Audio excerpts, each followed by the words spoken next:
என்ன காரணம் சார் முதல்ல ஆளா நீங்க போய் அங்க நின்று இந்த ஆதரவு தெரிவிக்கணும்? பாஜக வரதை ரத்தன கம்பளம் விரித்து வரவேற்றுக் கொண்டிருக்கு அதிமுகவும் திமுகவும். கொள்கை ரீதியா எனக்கு வலுவான எதிரி பாஜக, அரசியல் ரீதியான எதிரி திமுகன்னு சொல்லக்கூடிய விஜய் இந்த கால சூழல்ல தேவைப்படுறாரு. சீமான் இருக்காரு ஒரு பக்கம் பெரிய ஆப்ஷனா. நீங்க கிரவுண்ட்ல வந்து சீமான் இருக்காரு. சீமாரை வந்து ஒரு அரசியல் கட்சியாவே பார்க்கல சார், யாருமே பார்க்கல. நான் என்ன சொல்றேன்னா இந்த பொது தேர்தலுக்குள்ள சீமான் போய் பிஜேபியில் இணைகிறது நல்லதுன்னு நினைக்கிறேன். பாஜக உன் கொள்கை புர்கா போடக்கூடாதா, நான் புர்கா போட்டு ஒரு பொண்ணு மேடையில் உட்கார வைப்பேன் அப்படின்னு யார் உட்கார வைக்கிறா? விஜய் உட்கார வைக்கிறாரு. இன்னைக்கு உட்கார வைக்கிறாரு. ஆனா நீங்க சொன்ன சம்பவம் நடக்கிறப்ப படம்லாம் நடிச்சிட்டு இருந்தாரு. அது குறித்து ஒரு கருத்து கூட ஒரு பிரபல நடிகரா பதிவு. தலித் மக்களை வந்து கேவலப்படுத்துறாங்க, இழிவுபடுத்துறாங்கன்னு நடக்குதுன்னு சொன்னா சமூக நீதி பேசக்கூடிய திமுக என்ன கிழிச்சிச்சாங்க? எம்பி பதவியே ராஜா துச்சமா தூக்கி போட்டு வரேன். நாங்க ஏன் சொந்த சின்னத்துல பானை சின்னத்துல ஜெயிச்சேன், 4 எம்எல்ஏ நான் தூக்கி வீசுறேன். என் சமுதாயத்துக்கு அங்கீகாரம் வேண்டும், என் சமுதாயம் மேம்பட வேண்டும், என் சமுதாயம் ஓங்கோங்கி நிக்க வேண்டும் அப்படின்னு வந்திருக்கணும் சார்.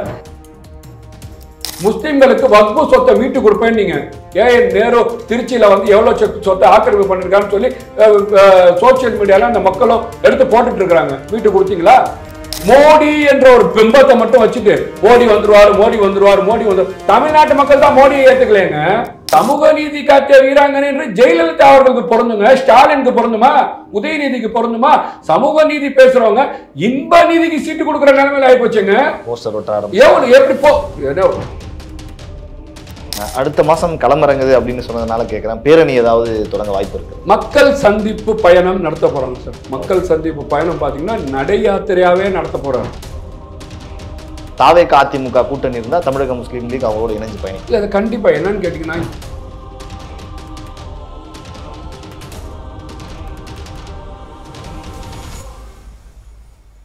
ஜாம்பவான் நேயர்களுக்கு பிரபாகரனின் அன்பு வணக்கம்.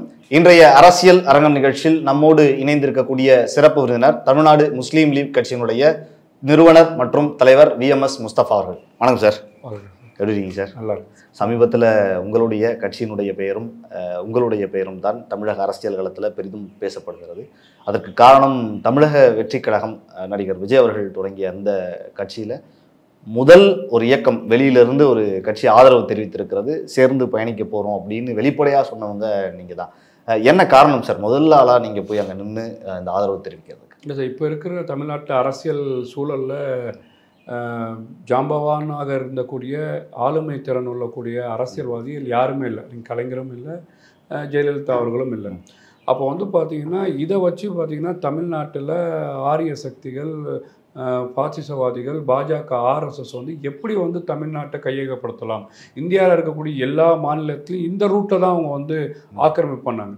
அப்போ தமிழ்நாடை எப்படி நம்ம கையில் எடுக்கலாம்? தமிழ்நாடு மண் வந்து பார்த்திங்கன்னா அமைதியான மண், ரொம்ப ஜாதி மத வேறுபாடு இல்லாமல் அண்ணன் தம்பியாக பழகிற மண். இங்கே மத கலவரத்தை உண்டாக்கி நம்ம பண்ணலாமான்னு சொல்லி எவ்வளவோ முயற்சி செஞ்சு பார்க்குறாங்க, முடியல. இந்த வெற்றிடத்தை அவங்க பிடிக்கலான்னு பார்க்குறாங்க. இந்த வெற்றிடத்துக்கு திமுகவும் அதிமுகவும் ஒத்து ஊதிட்டு இருக்கிறாங்க. பாஜக வரதை ரத்தன கம்பளம் விரித்து வரவேற்றுக் கொண்டிருக்கு அதிமுகவும் திமுகவும். எதை வச்சு நம்ம அப்படி புரிஞ்சு என்னன்னு கேட்டீங்கன்னா சார், அம்மா இறந்ததுக்கு அப்புறம் பாத்தீங்கன்னா அதிமுக இன்னைக்கு 4ஆ உடைஞ்சதுக்கு காரணம் அப்பட்டமாக வெளிப்பட்டு கிடக்குது பாஜகன்னு சொல்லி. ஆனா பாஜகவுக்கு முட்டு கொடுக்குற இடத்துல, பாஜகவை புகழக்கூடிய இடத்துல தான் அதிமுக இருக்கிறாங்க. அவர் தினகரன் சார் எதுல இருந்தாரு? அதிமுக அம்மாவின் பிள்ளை. OPS எங்க இருந்தாரு? அம்மாவின் பிள்ளை. அப்போ வந்து பார்த்தீங்கன்னா சசிகலா அம்மா வந்து பார்த்தீங்கன்னா அமைதியாக இருக்கிறாங்க. எடப்பாடி பழனிசாமி பாஜகவை எதிர்க்கிறேன்னு சொல்லி கள்ள நாடகம் ஆடிட்டு இருக்கிறார். ஏன்னா அவர் வந்து பார்த்தீங்கன்னா இந்த அதிமுகவை கையகப்படுத்துவதற்கு அவரோட பர்சனல் இஷ்யூ இருக்குது. அதனால் பார்த்தீங்கன்னா நீங்கள் பொது ஒரே நாடு ஒரே தேர்தல், வக்ஃப் போர்டு இதெல்லாம் வந்து பார்த்தீங்கன்னா அப்படியே அமைதியாக போகிறார். சரி, திமுக என்ன செய்யுது? திமுக அதே தான் செய்யுது. ராஜா வந்து தமிழ்நாடு ராம ஜென்ம பூமியாக மாறுன்றார். தமிழ்நாட்டில் வந்து மத கலவரத்தை உண்டாக்கவே வந்து பாஜக வந்து அரசியல் செய்யுது. அப்போ வந்து பார்த்தீங்கன்னா உடனே ராஜாவை அவங்க வந்து கைது செஞ்சுருக்கணும், இரும்பு கரம் கொண்டு அடக்கியிருக்கணும். இங்கே தமிழ்நாட்டில் மதவாதம் தேவையில்லை. என்ன செய்கிறாங்க? விட்டுட்டு வேடிக்கை பார்க்குறாங்க. மோடியை பார்த்து பயப்படுறாங்க. பாஜகவை சாஃப்ட் கார்னராக பயன்படுத்துகிறாங்க. அப்போ 2 பேரும் சேர்ந்து தமிழ்நாட்டில் பாஜகவை வளர்க்கணும்னு நினைக்கிறாங்க. ஆனால் வந்து பார்த்தீங்கன்னா கொள்கை ரீதியாக எனக்கு வலுவான எதிரி பாஜக, அரசியல் ரீதியான எதிரி திமுகன்னு சொல்லக்கூடிய விஜய் இந்த கால சூழலில் தேவைப்படுறாரு. ஜெயலலிதா அம்மா ஆட்சியை வந்து கண்டிப்பாக எம்ஜிஆரோட ஆட்சியை வந்து விஜய் தான் தர முடியும் என்று, ஏன்னா வந்து தமிழ்நாட்டு மக்கள் 2011 2016 அம்மா உயிரோடு இருக்கும்போது திமுக வனவாசம் இருந்தது, எம்ஜிஆர் உயிரோடு இருக்கும்போது திமுக எங்கேயோ வெளிநாடு பயணத்தில் போய் தூங்கிட்டு இருந்துச்சு. அப்போ இன்னைக்கு வந்து பார்த்தீங்கன்னா அந்த மக்களை நாடி துறப்பை வெல்லக்கூடிய ஆட்சியை விஜய் தருவார். அவர் வந்திருக்கிறாரு, அவர் வரதான் இந்த கால சூழல் சிறந்ததுன்னு அவருக்கு ஆரம்பம். இந்த விஷயங்கள் நீங்க சொல்லக்கூடிய ஒரு புரிதல் இருக்குல்ல, அது இன்னும் பல இஸ்லாமிய இயக்கங்கள் இருக்கிறது, நிறைய கட்சிகள் இருக்கு. ஆனா அவங்க எல்லாம் இன்னமும் அதிமுக திமுக பக்கம் தானே இருக்காங்க. அவங்களுக்கு அந்த புரிதல் இல்லைன்னு நினைக்கிறீங்க? இல்ல சார், இஸ்லாமிய இயக்கங்களுக்கு புரிதல் வேண்டிய அவசியமே கிடையாது. ஏன்னா அவங்களோட ஆதாயத்திற்காக அவங்க கூட்டணிக்காக கூட இருக்கிறாங்க. எல்லா இயக்கங்களும் இதுதான் இயல்பு. முஸ்லிம்களோட பிரதிநிதியா யார் நான் கேட்கிறேன், இந்த இஸ்லாமிய அமைப்புகள் எந்த திமுகவோ அண்ணா திமுகவோ எதுவுமே இல்லாம தானா வந்து நீங்க கிரவுண்ட்ல இறங்கி குதிரை மாதிரி ஓடுவீங்களா? கிடையாது சார். நீங்க வந்து பாத்தீங்கன்னா யார் முதுகுல ஏறி சவாரி செய்யணும், நான் இஸ்லாமிய பிரதிநிதின்னு சொல்லி நீங்க வந்து இறங்கி களத்துல ஓடுறீங்க. ஆனா முஸ்லிம்கள் வந்து இதுக்காக வாக்களிக்கிறாங்களா? அது கிடையாது. இஸ்லாமியர்கள் வாக்களிக்கிறது என்னன்னு கேட்டீங்கன்னா, தமிழ்நாட்டில் வந்து பாசிசம் வரக்கூடாது எந்த சொந்த வழியாகவும்.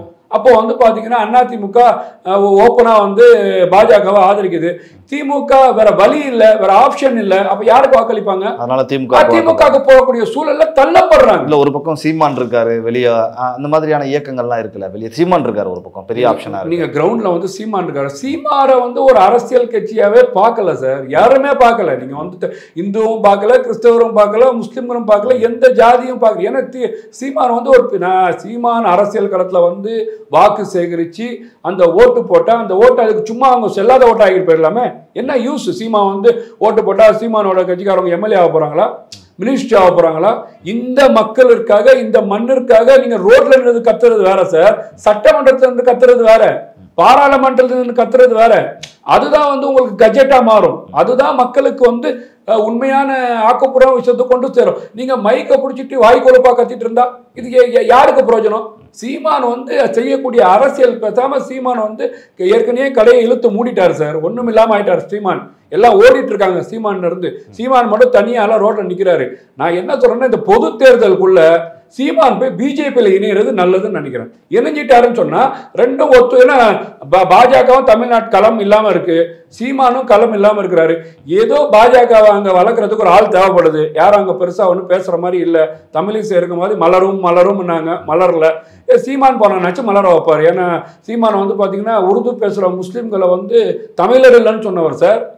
அவர் வாயாலே சொல்றாரு முஸ்லிம்களுக்கு வாக்களிக்கலன்றாரு. அப்ப யாரு பி டீம்? நீங்க பி டீமா இருக்கிறதுக்கு சீமான் வந்து போய் பிஜேபியில இணைஞ்சிருங்கன்ற கட்சியை கலைச்சிட்டு, அதுதான் மக்கள் வந்து சீமானே ஆதரிக்கிறது இல்ல. சீமான் வந்து 3% 4 விழுக்காடுகள் தாண்டி இந்த தேர்தலில் பாருங்க, சீமான் வந்து 2% தாண்ட மாட்டார் சார். 8 விழுக்காடுல இருந்து சீமான்ல இருக்கக்கூடிய தம்பிமார்கள் பூரா விஜய் வேணும்னு வராங்க. கொஞ்சம் யோசிச்சு பாருங்க. அதுதான் சீமானுக்கு பொறுக்க முடியல. சீமான் குதிக்கிறாரு. சீமான் என்ன நினைச்சாரு, விஜயை வச்சு நம்ம இன்னும் வந்து பாத்தீங்கன்னா இந்த கட்சியை பிரபலப்படுத்தலாம்னு சொல்லி நீங்க விஜயை நான் ஆதரிக்கிறேன்னு பேசினாரு, விஜயை கூட்டணின்னு பேசினாரு. அப்படி பேசின சீமானு இன்னைக்கு என்ன விஜய் வந்து நீங்க பண கொடுப்பான்னு சொல்லி விமர்சிக்கிறீங்க, நாகரிகம் இல்லாத வார்த்தையை பார்த்து. அப்ப என்னன்னா சீமானுக்கு பயம் வந்துருச்சு. ஏதோ நம்ம வந்து பாத்தீங்கன்னா இந்த சீமான் நம்பி இருக்கக்கூடிய தம்பிமார்களை வச்சு அங்கங்க நானும் வந்து பாஜகவின் எதிராளு திமுகவின் எதிராளுன்னு சொல்லி இந்த இயக்கத்தை வளர்த்துட்டு போயிட்டு இருந்தாரு. ரொம்ப ரொம்ப ஏழை இல்ல, ஃபாரின் கார்லையும் பங்களாலையும் சுகபோக வாழ்க்கையிலையும் வாழ்ந்துட்டு இருந்தாரு. இப்போ கடையை மூடிட்டா என்ன பண்ண வேண்டியது? கடையை மூடிட்டா அப்புறம் சீமான் வந்து தொடர்ச்சியா போய் வேற எங்கேயா நிற்க வேண்டியதுதான். அந்த அடிப்படையில் சீமானை நம்பல. இன்னைக்கு வந்து விஜயை நம்புறாங்க, விஜய்க்கு ஆதரவு தெரிவிக்கிறாங்க. இஸ்லாமிய மக்கள் அவர்களுக்கு வாக்களிப்பாங்க. சீமானுக்கு வாக்களிக்காத காரணம் அதான். இந்த கேள்வியை தொடர்ந்து நான் வைக்கிறதுக்கு ஒரு முக்கியமான காரணம், நீங்க ஆப்ஷனல் இல்லை அப்படின்னு சொன்னதுனால சீமான் அவர்களை முன்வைத்தேன். விஜய் அவர்கள், அதாவது சீமான் அவர்கள் பேசாத மேடை போட்டோ இல்லை பேசாத விஷயங்களை, சொல்லாத கொள்கைகளை என்ன வித்தியாசமாக விஜய் சொல்லிட்டாரு அப்படின்னு விஜய் பக்கம் நீங்க போனீங்க. இல்லை சார், நீங்க பேசுறவங்களால மட்டும்தான் பெரிய நல்லது செய்ய முடியும் எல்லாம் கிடையாது சார். நீங்க வந்து டாக்லெஸ் ஒர்க் மோர் தான். விஜய் வந்து ஒர்க் மோர்ல இருக்கிறார். வேலைகளை ஆக்கப்பூர்வமாக தமிழ்நாட்டு மக்களுக்கு செய்யணும்னு ஒரு துடித்த இளைஞர் தளபதியாக, ஒரு இளைஞர் தலைவராக இருக்கிறார் விஜய். அதனால பார்த்தீங்கன்னா இன்னைக்கு வந்து பார்த்தீங்கன்னா புர்காவே போடக்கூடாதுன்னு சொல்லி இந்த சமுதாயத்தை பாஜக இந்தியா முழுக்க அடிச்சது சார். இப்போ விஜாவுக்கு எதிராக ஒரு தீர்மானமே போட்டாங்க, கோர்ட்ல கேஸ் போட்டாங்க. பாஜகவை சார்ந்த பெண்களை வச்சு இதுக்கான ஒரு பெரிய நாடகத்தை அரங்கேற்றினாங்க பாஜக. அப்போ பார்த்தீங்கன்னா நீ அப்படி செய்வியா? பாஜக உன் கொள்கை புர்கா போடக்கூடாதா? நான் புர்கா போட்டு ஒரு பொண்ணு மேடையில் உட்கார வைப்பேன் அப்படின்னு யார் உட்கார வைக்கிறா? விஜய் உட்கார வைக்கிறாரு. இன்னைக்கு உட்கார வைக்கிறாரு. ஆனா நீங்க சொன்ன சம்பவம் நடக்கிறப்ப படம்லாம் நடிச்சிட்டு இருந்தாரு. அது குறித்து ஒரு கருத்து கூட ஒரு பிரபல நடிகரா பதிவு. சரி, படம் நான் கேட்கிறேன் சார். நீங்க வந்து அப்போ வந்து அவர் படத்துல இருந்தார். சரி, விஜய் வந்து பார்ட்டி ஆரம்பிக்கிறேன்னு சொல்லும் போது, பார்ட்டி ஆரம்பிக்கும் போது மத்திய அரசாங்கம் கண்ட்ரோலில் போட்டு ரீச் ஆகுமா ஆவாதா என்ற அச்சம், பயம் இருக்கும். அப்போ வந்து பார்த்தீங்கன்னா முஸ்லீம்கள் அந்த நாட்டு மண்ணின் மைந்தர்கள் சுதந்திரத்துக்காக பாடுபட்டிருக்கிறாங்க. எங்களோட அண்ணன் தம்பிங்க, நாங்கள் தாயா பிள்ளையா பழகிறோம், நல்லதை வந்து முன்னேற்றணும், கெட்டதை தடுக்கணும்னு சொல்லி விஜய் வந்து அன்னைக்கு சிஏ என்ஆர்சிக்காக அவர் பார்ட்டி ரீஷன் ஆவாட்டியும் பரவாயில்லன்னு குறை கொடுத்தாரா இல்லையா? அப்போ என்ன விஜய் என்ன நினைக்கிறான்னு கேட்டீங்கன்னா சார், இந்து முஸ்லீம் கிறிஸ்தவர், நீங்கள் நாடகம் ஆடுறீங்க பாருங்க. திமுக முஸ்லீம்னு ஒரு நாடகம் ஆடும், பாஜக இந்துன்னு ஒரு நாடகம் ஆடும். விஜய் என்ன நினைக்கிறான்னு கேட்டிங்கன்னா எல்லாமே சமம்ங்க. இந்த நாட்டில் வந்து எல்லாருக்குமே கல்வி போய் சேரணும், எல்லாருக்குமே சுகாதாரம் போய் சேரணும், எல்லாருக்குமே இலவச மருத்துவம் வந்து மருத்துவமனைகள் வந்து இருக்கணும். அப்போ வந்து பார்த்தீங்கன்னா இந்த நாட்டில் வாழக்கூடிய அத்துணை மக்களுக்கும் போலித்தனமான சமூக நீதி பேசுறாங்கல்ல. இப்போ இன்னைக்கு வந்து பார்த்தீங்கன்னா சார், புல்லட் ஓட்டுறாங்கன்னு சொல்லி கையை வெட்டுறாங்க. இந்த கேவலமான திமுக அரசாங்கம் என்ன நடவடிக்கை எடுத்தீங்க? எஃப்ஐஆரை மாத்தி போடுறீங்க. என்ன போடுறீங்க? இல்ல அதுக்காக கிடையாது, வேற எதுக்காக? அண்ணன் திருமாவளவன் வந்து பாத்தீங்கன்னா திமுக விட்டு வெளியில வந்திருக்கணும். இந்த விஷயத்துக்கு கூட்டணி விட்டு வெளியில வந்திருக்கணும் சார். யாருக்காக, எந்த சமுதாயத்துக்காக நீங்க இருக்கிறீங்க? அண்ணன் திருமாவளவன் அண்ணன் அவர் ஒரு கம்பீர தோற்றம், அவர் குரல் வளம், அந்த சமுதாயத்தின் தலைவராக நீங்க வந்து தமிழ்நாட்டு அரசியல் களத்துல பவனி வந்துட்டு இருக்கிறீங்க. அப்போ வந்து பாத்தீங்கன்னா என்ன, குடிக்கிற தண்ணி தொட்டியில மனிதர்களை போட்டு அங்க இருக்கின்ற தலித் மக்களை வந்து கேவலப்படுத்துறாங்க, இழிவுபடுத்துறாங்கன்னு நடக்குதுன்னு சொன்னா சமூக நீதி பேசக்கூடிய திமுக என்ன கிழிச்சிச்சாங்க? அப்ப திருமாவளவன் என்ன சொல்லியிருக்கணும்? நான் எம்பி பதவியே துச்சமா தூக்கி போட்டு வரேன், என் சொந்த சின்னத்துல பானை சின்னத்துல ஜெயிச்சேன், 4 எம்எல்ஏ நான் தூக்கி வீசுறேன், என் சமுதாயத்துக்கு அங்கீகாரம் வேண்டும், என் சமுதாயம் மேம்பட வேண்டும், என் சமுதாயம் ஓங்கோங்கி நிக்க வேண்டும் அப்படின்னு வந்திருக்கணும் சார். எதுக்காக நீங்க சப்ப கட்டிட்டு இருக்கிறீங்க? அப்போ சமூக நீதி பேசக்கூடிய போலி திமுக வேஷத்தை யார் முகத்திரையை கிழிப்பது? அண்ணன் திருமாவளவன் தான் கிழிக்கணும். ஏன்னா அந்த சமுதாயம் உங்களை நம்பிட்டு இருக்குங்க. அந்த தலித் சமுதாயம் உங்களை நம்பிட்டு இருக்கு. யார் இந்த தமிழ்நாட்டு அரசியல் களத்துல யார் இருக்கிறா? அதோலிந்தார் பிஜேபியோட போயிட்டார், கிருஷ்ணசாமி பிஜேபியோட போயிட்டார், ஜான் பாண்டியன் பிஜேபியோட போயிட்டார். இந்த சமுதாயத்தின் தலைவராகவே எல்லா சமுதாய மக்களும் குரல் கொடுக்கக்கூடிய தலைவராக நீங்க இருக்கிறீங்க. இப்ப இந்த மாதிரி இழிவை வந்து திமுக செய்துன்னு சொன்னா யார் தட்டி கேட்பது? அதுதான் சொல்றேன். சமூக நீதி, போலி சமூக நீதி, முஸ்லிமின் பாதுகாவலன், போலி முஸ்லிமின் பாதுகாவலன்ற நாடகம், திமுகவின் நாடகம், இதெல்லாம் பண்ணிட்டு நான் வந்து தமிழ்நாட்டு அரசியல் களத்தில் நிக்கிறேன், எனக்கு வாக்களிங்கன்னா ஆப்ஷன் இல்லை சார். அந்த புது ஆப்ஷனை மரியாதைக்குரிய இளைய தளபதி விஜய் அவர்கள் கொடுக்கிறாரு. அதான் சொல்றேன், தலித் வாக்கு, கிறிஸ்தவ முஸ்லிம் வாக்கு எல்லாம். இன்னொன்னு பாருங்க, ஒவ்வொரு ஜாதியும் மேம்பட வேண்டும். விஜயோட சித்தாந்த கொள்கை பாருங்க சார், நீ ஜாதி வாரியா கணக்கெடுப்பு எடுப்பா.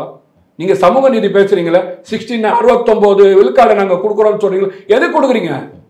எதுக்கு சார் கொடுக்குறீங்க? வன்னியர் எவ்வளோ, கவுண்டர் எவ்வளோ, முத்திரையர் எவ்வளோ, அறிஞர் எவ்வளோ, யாதவர் எவ்வளோ, நீங்க கல்லர் எவ்வளோ, மறவர் எவ்வளோ, அகமுடியார் எவ்வளோ, கணக்கெடுங்க சார். நீங்க வந்து அந்த அடிப்படையில் அவங்களுக்கு நல்லது செய்யுங்க, அந்த சமுதாயத்துக்கு. இதெல்லாம் உண்மை. மத்திய அரசாங்கம் பண்ணணும்னு சொன்னா அப்போ தெலுங்கானாலையும் கர்நாடகாலையும் என்ன கிழக்கிவா செஞ்சாங்க? நீங்க செய்யுங்க சார். நீதிமன்றமே சொல்லிருக்கல, மாநில அரசுக்கு அந்த அதிகாரம் இருக்குன்னு சொல்லியிருக்கு. ஆமா சொல்லிருக்கு, சர்வே எடுத்து நீங்க கொடுக்கலாமே. நான் என்ன சொல்றேன்னா, இவ்வளவு டேட்டாங்க எங்க மண்ணுல வந்து பாத்தீங்கன்னா இத்தனை சமுதாயம் வாழ்ந்துட்டு இருக்கு, இத்தனை சமுதாயம் படிச்சிருக்கு, இத்தனை சமுதாயம் கல்வியை இழந்திருக்கு, இத்தனை சமுதாயம் வறுமை கோட்டுக்கு கீழே இருக்கு. யாரு செய்யணும்? உங்ககிட்ட அதிகாரிகள் இருக்கிறாங்க, உங்கள்கிட்ட ஆட்கள் இருக்கிறாங்க, ஆட்சி உங்க கையில இருக்கு. நீங்க செய்யறதை விட்டுட்டு மோடி செய்யணும்னு சொன்னா விஜயினால செய்ய முடியாது சார், சொல்லதான் முடியும். அடுத்த வருஷம் செய்வார் அவர். அதிகாரத்தை கையில வச்சுக்கிட்டு நீங்க பாத்தீங்கன்னா எல்லா ஜாதிக்கும் ஐஸ்கிரீம் குடிக்கிறீங்க அப்படின்னு சொன்னா இந்த ஜாதிய வாக்கை விஜய் வென்றெடுப்பார். அததான் சொல்ற, தமிழ்நாட்டில் இருக்கக்கூடிய இவ்வளவு வெற்றிடம் சார், இவ்வளவு வெற்றிடம். இன்னைக்கு விலைவாசி உயர்வு கட்டுக்கடங்காம போயிருக்கு. நீங்க என்ன சொன்னீங்க, தேர்தல் பால் விலையை குறைப்பேன், நீங்க குறைச்சிங்களா? இந்த வருஷம் முடிய போகுது சார். முதியோர் பிஞ்சனை உயர்த்துவேன், நீங்க உயர்த்தினீங்களா? வருஷம் முடிய போகுது. முஸ்லிம்களுக்கு வக்பு சொத்தை மீட்டு கொடுப்பேன், நீங்க KN நேரு திருச்சியில எவ்வளவு சொத்தை ஆக்கிரமிப்பு பண்ணிருக்கான்னு சொல்லி சோசியல் மீடியால அந்த மக்களும் எடுத்து போட்டுட்டு இருக்காங்க. மீட்டு கொடுத்தீங்களா? இஸ்லாமியர்களுக்கு இடஒதுக்கீடு அதிகப்படுத்துவேன், நீங்க கிழிச்சிட்டீங்களா? நான் கேட்கிறேன். அப்ப எல்லா சமுதாயத்தையும் ஏமாத்திட்டு மோடி என்ற ஒரு பிம்பத்தை மட்டும் வச்சுட்டு மோடி வந்துருவாரு, மோடி வந்துருவாரு, மோடி வந்து தமிழ்நாட்டு மக்கள் தான் மோடியை ஏத்துக்கலைங்க.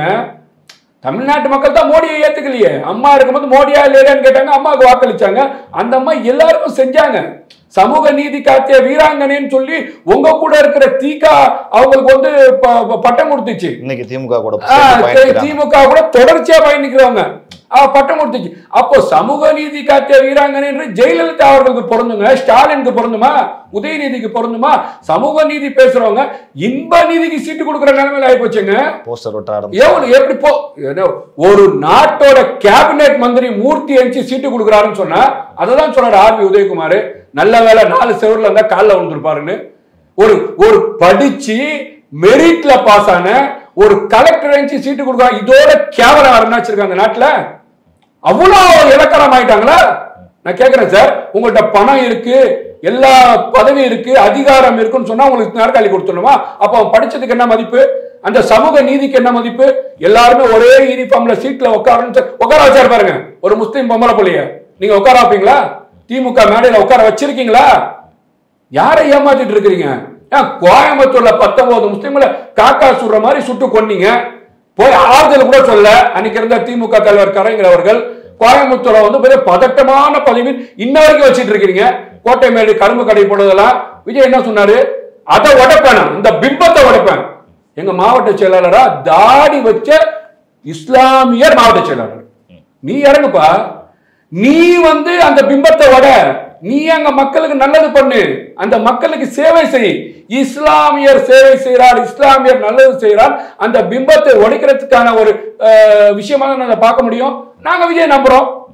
நான் கேட்கிறேன், திமுக அண்ணா திமுக இருக்கீங்களே, உங்களோட பார்ட்டி ரிஜிஸ்ட்ரேஷன்ல ஒரு முஸ்லிம்கள் அங்கீகாரம் கொடுத்திருப்பீங்களா? கொடுத்திருக்க முடியுமா? வரலாறு இருக்கா? பாஜக கொடுத்திருக்கா? காங்கிரஸ் கொடுத்திருக்கா? திமுக கொடுத்திருக்கா? இங்க முஸ்லிம் அமைப்பிலேயே முஸ்லிம் பெண்களுக்கு அங்கீகாரம் கிடையாது சார். மனிதநேய மக்கள் கட்சியில கொடுத்தாங்களா? இந்தியன் யூனியன் முஸ்லிம் லீக்ல இருக்கா? மனிதநேய ஜனநாயக கட்சியில இருக்கா? மேடை ஏற்றது இல்ல சார். பார்ட்டி ரிஜிஸ்ட்ரேஷன்ல ஒரு சைன் அத்தாரிட்டி அங்கீகாரத்தை யாராச்சும் கொடுத்துருக்கான்னு கேட்கிறேன். ரிஜிஸ்டர் பண்ணும்போது இசி மெம்பர், அந்த பார்ட்டிக்கு செயலாளர், பொருளாளர் கொடுக்கக்கூடிய அந்த தேர்தல் கமிஷன் கொடுக்கக்கூடிய அந்த பட்டியல்ல இஸ்லாமிய அமைப்பு கொடுத்திருக்கான்னு கேட்கிறேன் சார். அந்த பிம்பத்தை விஜய் உடைச்சாரு. இந்த பார்ட்டியை ரிஜிஸ்ட்ரேஷன் பண்ணார்ல தமிழக வெற்றி கழகம், அந்த பார்ட்டியில தாகிரா பானு என்ற ஒரு முஸ்லிம் பெண் மெயின் சைன் அத்தாரிட்டி சார். இது யார் இதை போய் மக்கள்கிட்ட போய் சொல்லுவார் சார் விஜய். மக்களை சந்திக்க போறாருல, இதை சொல்லுவாரு. நான் உங்களுக்கு இவ்வளவு எந்த முஸ்லிம் பார்ட்டி கொடுக்காத அவர் கொடுத்திருக்காருன்னு சொன்னா அப்போ பாத்தீங்கன்னா இதை நம்புவாங்களா? முஸ்லீம் போலித்தனமா பேசிட்டு இருக்க திமுக நம்புவாங்களா? கொஞ்சம் நீங்க கேட்டீங்களே, முஸ்லீம் அமைப்பு அவங்க கூட இருக்காங்க, அவங்களுக்கு வாக்களிப்பாங்களா, இவருக்கு வாக்களிப்பாங்களா? இதையெல்லாம் வைத்துதான் கண்டிப்பாக தமிழ்நாட்டு அரசியல் களத்துல உண்மையாவே ஏழை மக்களுக்கு நல்லது செய்யக்கூடிய, எம்ஜிஆர் மாதிரி பவனிக்கக்கூடிய, ஜெயலலிதா மாதிரி பவனிக்கக்கூடிய ஒரு பெரிய தலைவர் விஜய் அவர்கள் என்பதை நாங்கள் உறுதி செய்து அவருக்கு ஆதரவு. இவ்வளவு நேரம் நீங்க நிறைய விஷயங்கள் பேசுறப்ப மற்ற கட்சிகள் தான் பாஜக இங்க வந்துடக்கூடாது அப்படின்னு சொல்லி திமுகவும் சரி அதிமுகவும் சரி, நாம் தமிழர்னு பேசுறப்ப நாம் தமிழரும் கூட போய் சேர்ந்துருவாங்க பாஜக கூட அப்படிங்கிற மாதிரி ஏறக்குறைய பி டீம் தான் அப்படிங்கிற மாதிரியான கருத்துக்கள்லாம் சொன்னீங்க. ஆனா அவங்க அதே குற்றச்சாட்டை தாவேகா மேல வைக்கிறப்ப என்ன சொல்றாங்கன்னா, நீங்க சொல்ற விஷயங்கள்ல இருந்தே பாக்குறப்ப கோவையில இஸ்லாமியர் ஒருவரை மாவட்ட செயலாளராக போட்டதை நீங்க பெரிய விஷயமா ஒரு முன்னிறுத்துறீங்க, ஒரு முன்னுதாரணமா முன்னிறுத்துறீங்க. ஆனா இதே எதிர்க்கட்சிகள் திமுகவோ அதிமுக அவங்க தரப்புல இருந்து பாக்குறப்ப என்ன சொல்றாங்கன்னா, கோவை என்பது ஒரு பாஜகவினுடைய ஒரு பிரதான வெற்றி பெறக்கூடிய பகுதியாக தான் இருக்கு. இன்னைக்கு வரைக்கும் அண்ணாமலை கூட அங்கதான் போட்டியிட்டார். அப்படி இருக்கிற இடத்துல தாவேகா ஒரு இஸ்லாமியரை நிறுத்துகிறது. விஜய் அவர்களே கூட பாஜகவின் அந்த தூண்டுதல் பேர் தான் இயக்கம் தொடங்கினாரு. மற்ற கட்சிகள்லாம் கட்சி தொடங்க சீமானுக்கெல்லாம் சின்னம் இவ்வளவு பிரச்சனை வரப்ப சர்வசாதாரணமா அவருக்கு சின்னம் கிடைக்குது. இதெல்லாம் பாஜகவினுடைய ஆதரவு இல்லாம விஜய்க்கு நடக்காது அப்படின்னு சொல்றாங்க. விஜய் தான் பி டீம் அப்படின்னு அவங்க சொல்றதை நீங்க எப்படி பாக்குறீங்க? இல்லை சார், இப்போ திமுகவோட அஜெண்டாவே என்ன, அசைன்மெண்ட்டு என்னன்னு கேட்டீங்கன்னா, யார் தமிழ்நாட்டு காலத்தில் வராங்களோ அவங்களுக்கு முதல் யுக்தி மக்களுக்கு நல்லது செஞ்சு மக்களுக்கு பல திட்டங்களை கொண்டு போய் சேர்த்து அவங்களுக்கு முதலமைச்சர் ஆகணும் ஆசையே கிடையாது. ஸ்டாலின் முதலமைச்சராக எப்படி ஆனாரு? ஏதோ பாஜக வச்சு தான் ஆனாரு. அதிமுக உடைக்க சொன்னாரு, நாளா உடைச்சாங்க. அதிமுக சசிகலாமா ஒரு சைடு, தினகரன் சார் ஒரு சைடு, ஓபிஎஸ் ஒரு சைடு, எடப்பாடி நாளா உடைச்சாங்க. திமுகவும் சேர்ந்து தான் பண்ணிச்சு, நாளா உடைச்சாங்க. அந்த ஆக்சிடென்ட்ல திமுக ஆட்சிக்கு வந்திருக்கு. கொஞ்சம் யோசிச்சு பாத்தீங்களா? இன்ன வரைக்கும் அதிமுகவை சேர விடாது திமுக ஒரு காரணம். நான் கேட்கிறேன், திமுக கோடைநாடு விஷயத்துல நீங்க முழுமையா அதுக்கான உண்மைத்தன்மையை வெளியில கொண்டு இருக்குமா இல்லையா? எடப்பாடியோட கள்ள கூட்டணி ஆட்சிக்கு வந்தவொடனே நடவடிக்கை எடுக்கணும், கள்ள கூட்டணி. சரி, அந்த அம்மா இறந்தாங்களா இல்லையா? அதுக்கு நான் நீதி விசாரணை வாங்கி கொடுப்பேன்னு பேசினாரா இல்லையா ஸ்டாலின்? என்ன பண்ண? இன்னைக்கு எவ்வளவு கோடி லாஸ் சார்? அதுக்கு நீங்க ஒரு ரிட்டையர்டு ஜட்ஜை போட்டு அந்த டிபார்ட்மெண்ட்டை ரன் பண்ணிட்டு இருக்கிறீங்க. அப்ப அதுக்கு நீங்க வெளியில கொண்டு இது என்ன நினைக்கிறாங்கன்னா, இதையெல்லாம் வச்சு எடப்பாடி அப்படியே நம்ம பயங்காட்டி நீங்க சேருவீங்களா? நீங்க சார் தமிழ்நாடு முழுக்க ஒவ்வொரு டிஸ்ட்ரிக்ட்ல நான் ஒரு கோட்டு போடுவேன். ஒவ்வொரு துறையில யார் யாரெல்லாம் ஊழல் செஞ்சாங்களோ அவங்க மீது நடவடிக்கை எடுப்பேன்னு சொன்னார்.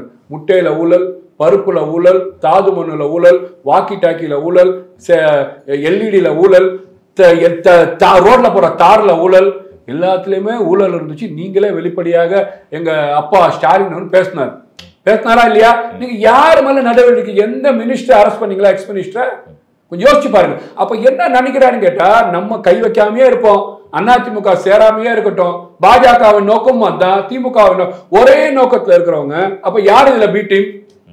திமுக தான் பி டீம். நான் கேட்கிறேன், ஜனநாயக ரீதியா நீங்க நடவடிக்கை எடுங்க. அதிமுக ஒரு தலைமை வரும், அப்ப களத்துல இறங்குங்க, குதிரையோ ஓடி பாருங்க.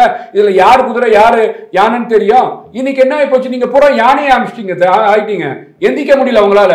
விஜயோட தம்பிகள் குதிரையா இருக்கிறாங்க, ஓடுறாங்க. அதெல்லாம் சொல்றேன், அந்த குதிரை இலக்கு அடையும், கண்டிப்பாக தமிழ்நாட்டில் ஆட்சி மாற்றம் வரும்னு சொல்றேன். அவர்கள் ஓடுற குதிரை தான் சொல்றீங்க, ஆனா அவங்க மண் குதிரை அப்படின்னு எதிர்கட்சிகள் எல்லாம் குற்றம் சாட்டுறாங்க. சரி, குற்றம் சாட்டுறவங்க பாத்தீங்கன்னா வெறும் ஜவுளி கடையில இருக்கிற பொம்மைல பேசுது. மனுஷன் பேசினா பரவாயில்ல, பொம்மை பேசுறத வச்சு நம்ம எங்க சொல்லுவோம்? பொம்மைக்கு ட்ரெஸ் போடலாம், பவுடர் அடிக்கலாம், டோப்பா கூட போட்டு விடலாம், சைக்கிள் கூட ஓட்ட விடலாம், பஸ்ல எல்லாம் தொங்க விடலாம், பொம்மையை எல்லாம் பண்ணலாம். ஒரு ஆள் இயக்கணும், அது பொம்மை அரசாங்கம் சார். விஜய் பாத்தீங்கன்னா குதிரை.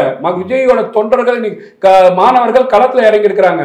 மக்கள் மத்தியில நீங்க செய்யக்கூடிய அயோக்கியத்தனத்தை, மக்கள் விரோத ஆட்சியை, தலித்துக்கு இழக்கக்கூடிய செய்தியை, இஸ்லாமியர்களுக்கு இழக்கக்கூடிய செய்தியை, ஒட்டுமொத்த தமிழ்நாட்டில் வாழக்கூடிய அத்தனை சாதி மக்களுக்கு இருக்கக்கூடிய உண்மை செய்தியை கொண்டு போய் மக்களிடம் சேர்ப்பாங்க. அடுத்த மாசம் களை இறங்க போகுது, குதிரை ஓட போகுது, விஜய் என்ற குதிரை.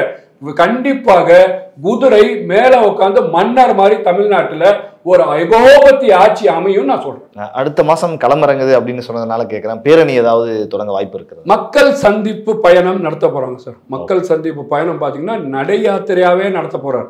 ஓகேவா? அதனால பாத்தீங்கன்னா ஒவ்வொரு மக்களோட எளிய முறையாக சந்திக்கக்கூடிய விஜய் அவர்களை மக்கள் வேணும்னு நினைக்கிறாங்க. இந்த தமிழ்நாட்டில் இருக்கக்கூடிய திமுக அதிமுக போலி முகத்திரையை கிழிப்பதற்கு இறைவனால் கொடுத்து ஒரு வரப்பிரசாதம் விஜய். விஜய் கண்டிப்பாக களத்துல வருவார். ஏழை எளிய மக்களுக்கு ஏழையின் சிரிப்பில் இறைவனை காண்கிறேன் சொல்ற மாதிரி விஜய் களத்துல ஏழையின் சிரிப்பில் இறைவனை காண்பார் என்று நான் சொல்றேன். அதிமுக திமுக ஆகிய போலி கட்சிகளுக்கு மாற்று தான் தாவேகா அப்படின்னு சொல்றீங்க. அதனாலதான் அவங்க கூட இணைந்து கூட்டணியோடு பயணிக்க போறேன் அப்படின்னு கருத்து வைக்கிறீங்க. ஒரு பக்கம் அதிமுக தாவேகாவோடு கூட்டணி வைக்கக்கூடிய ஒரு மும்முனைப்புல இருக்கு. மூத்த அமைச்சர்கள், முன்னாள் அமைச்சர்கள் எல்லாம் கூட கருத்து தெரிவிக்கிறத பார்க்க முடிஞ்சது. நீங்க அதிமுகவை விமர்சிக்கிறீர்கள். ஒருவேளை தாவேகா அதிமுக கூட்டணி இருந்தா தமிழக முஸ்லீம் லீக் அவங்களோட இணைஞ்சு பயணிக்கும். அது கண்டிப்பா. என்னன்னு கேட்டீங்கன்னா, எங்களுக்கு பாத்தீங்கன்னா முதல் எங்களுக்கு மட்டும் கிடையாது, தமிழ்நாட்டில் இருக்கிற அத்துணை மக்களுக்கும் பாசிச பாஜக எந்த தூசி வழியா, குறுக்கு சலியா வழியா கூட வந்துடக்கூடாது.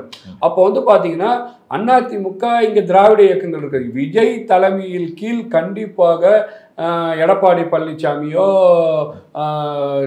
அமமுகவோ ஓபிஎஸ்ஓ நீங்கள் வந்து விஜயகாந்த் போகப்படுத்த தேமுதிமுகவோ அண்ணன் செல்வ பிறந்தன் சொல்லியிருக்காரு இந்தியா கூட்டணியில் விஜய் வரணும்னு சொல்லி. கண்டிப்பாக தவாக கூட்டணியில் காங்கிரஸோ மரியாதைக்குரிய சமுதாயத்தின் தலைவர் எல்லா மக்களுக்காகவும் குரல் கொடுக்கக்கூடிய விசிகே விடுதலை சிறுத்தையோ தொழிலாளர்களுக்காகவே போராடி கொண்டிருக்கும் இன்னைக்கு தொழிற்சங்க ரீதியாக திமுகவுக்கு டஃப் கொடுத்து தலையில கொட்டு கொடுத்துட்டு இருக்கோம் வலது இடது கம்யூனிஸ்டோ எந்த அமைப்பு வந்தாலும் கண்டிப்பாக விஜயின் தலைமையின் கீழ் ஒரு மெகா கூட்டணி அமைத்து உண்மையா என்னன்னு கேட்டீங்கன்னா பாஜகவை எதிர்க்கும் கூட்டணி, பாசிசத்தை வேறெடுக்கும் கூட்டணி, மத கலவரத்தை தடுக்கும் கூட்டணியாக அமைந்து இந்த தமிழ்நாட்டு மண்ணுக்கும் வளத்துக்கும் மொழிக்கும் பாதுகாப்பாக விஜயின் தலைவர் கூட்டணி வெற்றி எடுக்கும் நான் சொல்றேன். நிறைய தகவல்கள் எங்களோடு இணைந்து ரொம்ப நிதானமா பொறுமையா நீங்க சொல்லக்கூடிய கருத்தை தெளிவா மக்களுக்கு தெரிவித்தமைக்கு ஜாம்பவான் நேயர்கள் சார்பாகவும் பிரபாகரன் சார்பாகவும் மனமார்ந்த நன்றி. நன்றி சார்.